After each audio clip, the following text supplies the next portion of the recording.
Senhor esteja convosco. Ele está no meio de nós. Proclamação do Evangelho de Jesus Cristo segundo Lucas. Glória a vós, Senhor.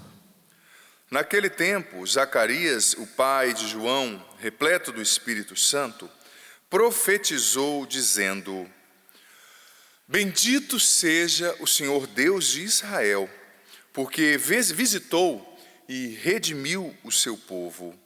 Fez aparecer para nós uma força de salvação na casa de Davi, seu servo, como tinha prometido desde outrora pela boca dos santos profetas, para nos salvar dos nossos inimigos e da mão de todos os que nos odeiam. Ele usou de misericórdia para com os nossos pais, recordando-se de sua santa aliança e do juramento que fez a Abraão, nosso pai, para conceder-nos que, sem temor e libertos das mãos dos inimigos, nós o sirvamos com santidade e justiça em sua presença todos os dias da nossa vida. E tu, menino, serás chamado profeta do Altíssimo, pois irás adiante do Senhor para preparar-lhe os caminhos, anunciando ao seu povo a salvação, pelo perdão dos pecados, graças à misericordiosa compaixão do nosso Deus.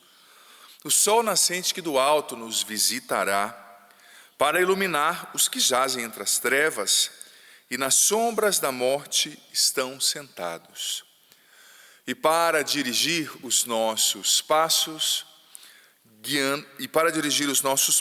no caminho da paz. Palavra da salvação. Glória a vós, Senhor. Senhor, nós te agradecemos por essa palavra, pedimos que, pelo teu Espírito Santo, essa palavra se aprofunde na nossa mente, na nossa alma, no nosso coração, que ela produza frutos em nós e que nós sejamos capazes de compreender a palavra aqui proclamada, Senhor, com toda a profundidade que lhe é própria. Converte-nos, dai-nos um desejo maior de céu, de verdade, de santidade. Age em nós com o teu Espírito já nessa manhã. Em nome do Pai, do Filho, do Espírito Santo. Amém. Você pode se sentar. Meu querido irmão, minha querida irmã, querido filho, querida filha que nos acompanha, que está aqui presente. Nós estamos no dia que precede a grande solenidade do Natal. Hoje à noite, já nas vésperas, como é comum na igreja, no período da tarde, nós celebraremos já a solenidade do Natal, como a missa da vigília e amanhã a missa própria, não é? E essa solenidade ela é muito especial para nós. Eu dizia ontem na missa que o mistério da encarnação de Jesus, que se faz compreender e se materializa ali no nascimento, né? Todos o podem ver, e ele está extremamente, intimamente ligado ao mistério da redenção humana, porque se Jesus não tivesse nascido no tempo, assumido a precariedade da nossa natureza, em tudo exceto no pecado, ele não realizaria a redenção na cruz. Então, tudo está ligado, né? E existem autores na teologia que dizem que para Jesus foi muito mais humilhante a encarnação do que a crucifixão, porque foi muito mais difícil, muito mais a kenosis, né? O esvaziamento dele foi muito maior, porque imagina, um Deus se tornar ser humano, um Criador se tornar criatura, né? Para ensinar as criaturas a viverem, ali de fato ele se esvaziou com profundidade, para de fato nos mostrar o caminho que a gente deve seguir. Mas enfim, no Evangelho de hoje, queridos irmãos e irmãs, nós encontramos o cântico de Zacarias, que é chamado Benedictus. Quem faz a liturgia das horas, como eu, os sacerdotes, os religiosos, os padres, nós o fazemos todos os dias pela manhã. É um cântico muito bonito, no qual Zacarias faz uma oração típica do judeu, a Beracá, né, uma oração de bênção, como se usava fazer na época, e Zacarias começa essa oração reconhecendo que tudo que Deus prometeu, não é, aos profetas, através dos homens e das mulheres de Deus ao longo da história, ele o está cumprindo nesse momento. Então Zacarias começa reconhecendo a grande fidelidade de Deus. De todos os atributos de Deus, Santo Tomás de Aquino faz uma análise na Suma Teológica dos atributos de Deus, né? De todos os atributos de Deus, eterno, bom, fiel, imutável, um dos que eu mais gosto, que mais me encantam, é a fidelidade. Deus é fiel, Ele não pode negar-se a si mesmo. Ele é fiel e Ele cumpre o que promete. E Zacarias começa o Benedictus exaltando a fidelidade de Deus, né? Isso para nós é muito significativo, porque eu não sei em que ponto da sua caminhada, da sua história, filho, filha, você se encontra hoje. Mas muitas vezes nos momentos de dificuldade, nos momentos de luta, a gente tem que fechar os olhos e mentalizar, olhar, focar a nossa atenção nas promessas de Deus, naquilo que Ele já nos disse. Você conhece as promessas de Deus? Existem promessas gerais que estão na Bíblia, não é para todos e cada um de nós. No Natal nós celebramos o cumprimento de uma promessa que nós vimos na primeira leitura. Deus dizendo para Davi que Ele daria uma descendência, uma casa, construiria uma casa, uma posteridade, e que da descendência de Davi viria o profeta, o salvador do mundo, que é Jesus, e assim Deus o fez, né? Mas a gente precisa meditar sobre as promessas de Deus. O Monsenhor Jonas Abib, na Canção Nova, nos ensina, no nosso estudo bíblico diário, no diário espiritual, nós escrevemos as promessas de Deus. É importante, porque essas promessas, elas nos sustentam nos momentos de provação. Elas nos fazem olhar para Deus e entender que Ele é fiel e vai cumprir, no seu tempo, do seu jeito. Existem as promessas, como eu disse, gerais, e existem as promessas pessoais, aquelas que Deus nos faz nos momentos pessoais de oração. Oxalá todos nós os tenhamos. Ele nos faz nos momentos de aflição, quando a gente reza, quando a gente clama. É preciso olhar para a fidelidade de Deus. É preciso reconhecer que Ele é fiel. Você que entrega a sua vida para seguir Jesus, que enfrenta sacrifícios por amor a Deus, saiba que isso não é em vão. Deus é fiel. Nada pode mudar essa realidade. Segunda coisa que Zacarias já começa a ressaltar nesse cântico, como eu disse, é um cântico de louvor. Zacarias começa já: bendito seja o Senhor Deus de Israel. É uma beracá, uma bênção judaica, como se usava fazer na época. Mas é tão bonito perceber que a oração de louvor, às vezes ela está tão em desuso, porque existem várias modalidades de oração. Santo Tomás de Aquino também fala disso, que são muito importantes. A súplica, a petição, são importantíssimas. Mas a oração de louvor, gente, é uma oração fantástica, que a gente tem que cultivar, sobretudo hoje, amanhã. O louvor pela encarnação, o nascimento de Jesus, o louvor por tudo que Deus fez e faz na história. Você vê que Zacarias, ele está louvando numa tríplice dimensão, Ele reconhece tudo que Deus fez, ele reconhece o que está acontecendo agora, O sol nascente nos veio visitar, e ele reconhece o que Deus fará, Olha que bonita a oração de louvor, porque a oração de louvor, ela nos faz reconhecer o que Deus é e o que Deus faz.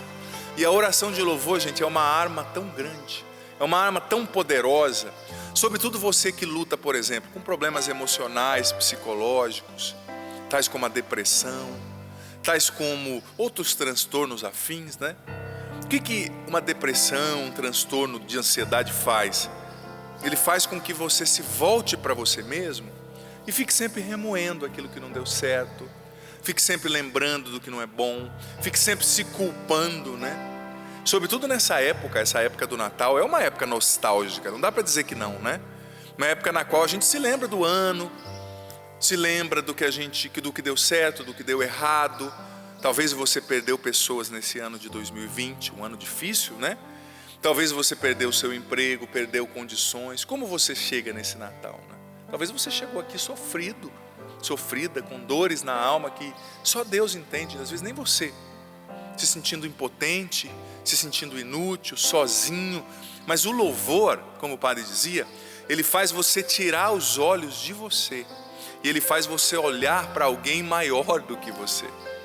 Ele faz você tirar os olhos da sua realidade, dos seus limites, e faz você colocar o seu olhar em alguém maior do que você.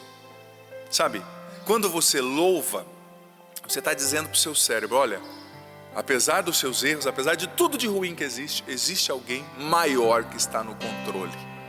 E existe essa dupla dimensão do louvor. A gente tem que reconhecer o que Deus é. O Senhor é fiel, o Senhor é santo, o Senhor é imutável, os atributos de Deus. Mas tem que reconhecer também o que Deus faz. Por que não? Eu quero dar essa sugestão para você hoje, véspera de Natal, ou se não der hoje, talvez se for corrido, né? Amanhã, você tirar 10 minutos para fazer uma oração de louvor. 10 minutos lá no seu quarto. Ou num lugar que você fique tranquilo por 10 minutos. Será que consegue ficar tranquilo por 10 minutos em casa? Quem tem criança pequena, eu sei que é difícil, né? Aproveita quando a criança dormir. Mas você vai por 10 minutos. Claro, se fluir a oração e for mais que 10 minutos, ótimo. Mas por esse tempo você vai louvar a Deus nominalmente por aquilo que Ele fez nesse ano, pelas bênçãos que existem na sua vida. Senhor, eu quero te louvar porque eu cheguei até aqui. Quero te louvar por todo o aprendizado que eu tive nesse ano. Quero te louvar porque o meu filho está em casa, porque meu filho passou nesse concurso. Mesmo no meio das coisas ruins que aconteceram nesse ano, existem coisas boas. Existem. Só que o nosso cérebro, ele gosta de pregar peças na gente. Você sabia disso? Existe um mecanismo no cérebro humano que faz com que o medo, o negativo, chamem mais a nossa atenção, despertem mais ali ações próprias dos nossos neurotransmissores no cérebro do que o que é positivo. Você já percebeu que a mídia gosta de veicular notícia negativa, notícia que gera medo? Me perdoe o termo, mas desgraça é o que mais vem de manchete, né? Por quê? Porque o cérebro da gente, ele se prende com mais facilidade no negativo. O cérebro da gente se prende com mais facilidade naquilo que gera medo, naquilo que gera incerteza. Então a gente tem que, através do louvor, vou usar esse termo, né? Enganar o nosso cérebro para ele olhar para alguém maior. Por mais que tenha problema, você em casa nos acompanhando, você aqui, por mais que tenham dificuldades, existe alguém maior, maior que o coronavírus, maior que a pandemia, maior que a crise financeira, maior que o problema que você está vivendo, maior que a sua enfermidade, maior que o término do seu matrimônio. Esse alguém é Deus. Ele age na história, ontem, hoje e amanhã, como reconheceu aqui Zacarias. É preciso louvar, e mais uma vez eu digo, tira esses 10 minutos, mas para você fazer uma oração de louvor, e um conselho que eu te dou, faça a meia voz, para que você ouça você falando. Engraçado isso, né? Porque tem para a gente justamente ir convencendo pouco a pouco o nosso cérebro, as nossas emoções, de que Deus continua no trono, de que Deus continua sendo Deus. Como diz Zacarias, ele fez no passado, ele prometeu, ele está cumprindo agora, e no futuro Ele vai cuidar da gente. Sabe, é preciso olhar para Deus em meio às mudanças do tempo presente, em meio ao cansaço que talvez você esteja sentindo, cansaço da alma, cansaço das emoções, cansaço físico, cansaço espiritual, cansaço das motivações. Nossa, Padre, eu era motivado, hoje eu não tenho, qualquer coisa me tira a esperança. Eu não tenho mais força e esperança para lutar pelo meu casamento. Eu não tenho mais força e esperança para lutar pela minha vocação. A arma é o louvor. Sobretudo, louvor porque Deus se fez homem em Jesus. Ele assumiu a nossa finitude, a nossa vida. Ele se encarna hoje na sua verdade, na sua realidade. Então o louve, exerça o louvor. O cristão precisa ser um homem, uma mulher de louvor. Já chega de cristão lamurioso, que vive reclamando. Tem gente que você pergunta, oi, tudo bem? Você se arrepende depois. Tanta reclamação, né? Existem motivos, às vezes, para a gente desanimar, podem até existir, mas Deus continua no trono. Olhe para Ele, firme o seu olhar, o seu coração nele, porque Ele cuida de você, Ele cuidou e Ele vai cuidar para sempre, porque Ele é fiel. Senhor, nós te agradecemos porque o Senhor é fiel, te agradecemos porque o Senhor nos ama e cuida de nós. Faça a sua oração, filho, filha, agora de louvor, agradecendo o Senhor. Te agradecemos, Senhor, porque o Senhor é fiel, o Senhor nos ama, o Senhor cuidou de nós ontem, cuida hoje, cuidará sempre. Independente do que estejamos vivendo nesse ano de pandemia, de tanta luta, o Senhor continua no trono, o Senhor continua sendo Deus, o Senhor continua sendo fiel. Obrigado, Senhor, pela tua fidelidade, obrigado pelo teu amor. Nós queremos te servir sem temor, Senhor. Nós queremos Te servir com o coração bem disposto. Nós queremos Te honrar na Tua palavra. Nós queremos amar a palavra, amar os sacramentos, amar a missa, Senhor. Nós queremos ser cristãos bem dispostos, que nessa véspera de Natal vão à missa, não ficam só preocupados com o peru, com o chester, com o pernil, com a ceia, mas que rezam, que vivem o verdadeiro sentido do Natal no louvor, no reconhecimento pelo que o Senhor é, pelo que o Senhor faz. Obrigado, Senhor. Tira os nossos olhos de nós mesmos. Tira os nossos olhos dos nossos problemas, das nossas dores, das nossas enfermidades, da depressão que talvez estejamos enfrentando, dos medos. Fixa os nossos olhos em Ti. Nós Te adoramos e reconhecemos que Tu és o Senhor. Tu és Deus fiel, bom. Teu amor é infinito por cada um de nós. Muito obrigado, Senhor. Glória ao Pai, e ao Filho, e ao Espírito Santo, como era no princípio, agora e sempre. Amém.